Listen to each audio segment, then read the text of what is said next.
Hey folks, good to see you again. My name is Bill. You're watching Bill's Box of Sound. And want to talk just really quickly about this album right here, Bruce Springsteen, Born to Run. Yeah, it came out 50 years ago, August 25th, 1975. And I bought this within the first week of it being out. I live in the Cleveland area. And if you lived in the Cleveland area back then, you know that Springsteen was all the rage. Now, the big FM radio station in Cleveland, WMMS, big station through the 70s, won the Rolling Stone poll for best rock and roll radio station of the year several times. And one of those times they were found stuffing the ballot box. But that's beside the point. When I was in high school, and that's when I was in high school, the station was all the rage among anybody who was anybody in my high school. And I listened to that station like crazy. And even though I was just a budding young Zappa fan at that time, I still liked Bruce Springsteen because he had 3 albums out. He had Greetings from Asbury Park and The Wild, the Innocent, and the E Street Shuffle, 2 albums. He had 2 albums at that time out. And WMMS played him quite a bit. And I loved the song Rosalita, loved the 4th of July, Asbury Park. And I had that album, The Wild, the Innocent, and the E Street Shuffle. Thought it was a good record. Anyway, when Born to Run was recorded and before it came out, WMMS, and they were famous for this, they got an advanced copy of the song before the final version that ended up on the Born to Run album came out. And WMMS was famous for getting music before anybody else did. They were a major rock and roll station in the Cleveland area. And the promo people would come to the station and go see the general manager, and they'd say, listen, I want you to hear this record. Let's play it on the stereo in your office. So they'd go to the manager's office, and there was tape deck and, a record player there.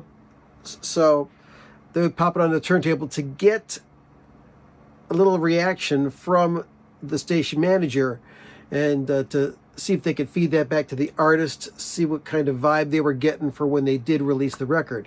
So months before Born to Run came out, they came in and played an early mix of it, which had a double track vocal from Springsteen and also a lot more strings and orchestration that's on the final version. Almost sounded like a Phil Spector Wallace sound type thing.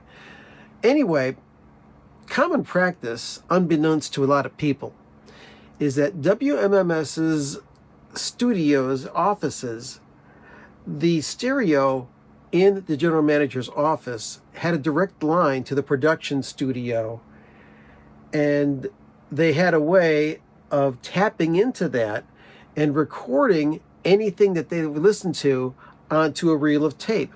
So, of course, they recorded it, and they previewed brand new Bruce Springsteen song, and the response was immediate. It was popular right away. So popular, as a matter of fact, is that they started to play Born to Run at 5:55 p.m. every Friday late afternoon. Just as people were getting off of work for the weekend, they'd play Born to Run. And of course, that was followed by one of their advertising men doing a rant about, hey, it's the weekend, get down, damn it, and stuff like that. If you're from Cleveland, you know all about Murray Saul. Anyway, so they would play Born to Run. They'd have Murray give the benediction for the weekend, and then they would play Friday on My Mind by Earthquake. off of this album here, Rockin' the World. It's a great version of Friday on My Mind, by the way. And that would be their kickoff for the weekend. And it went on, week after week, and year after year. As a matter of fact, around 1979, a song came out by Ian Hunter of Mott the Hoople fame called Cleveland Rocks. And they added that to the songs that they would play to kick off the weekend at between 5:55 and like 10 minutes after 6. That was the way that they did it for years, back when I listened to WMMS on a regular basis. So anyway, for months on Friday night at 5:55 p.m., people getting out of work were driving home to the sound of Bruce Springsteen's Born to Run. So by the time that Born to Run was actually released on August 25th, 1975, Born to Run was already a major hit in this town. So this was the breakthrough album for Bruce. So that's what happened. That's the story. I just wanted to take that little bit of history and put it out on my channel. A little bird told me that there's this YouTube channel called Abigail DeVoe, DeVoe, and she does a lot of great reviews of records.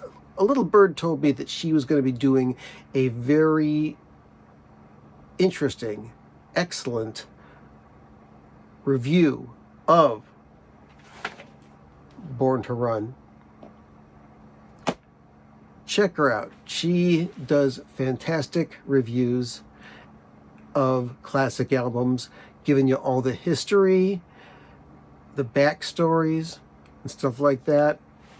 I don't think she's going to have that backstory. I'd be impressed if she did. But watch it. Anyway, my channel's got lots of musical content, especially if you're into bands like, well, the Mothers of Invention. If you're a Frank Zappa fan, you'll love my channel. But I do all sorts of other music reviews as well. Plus, I do live streams on Saturday nights at about 10 p.m. So, I had a great time. I hope you did too. Thanks for watching. Press that like button down there, please. I'd appreciate it. And subscribe if you like the channel. I'd be glad to have you here whenever you want to stop on by, and we'll talk about music. All right. Go listen to some music. Now, go, go!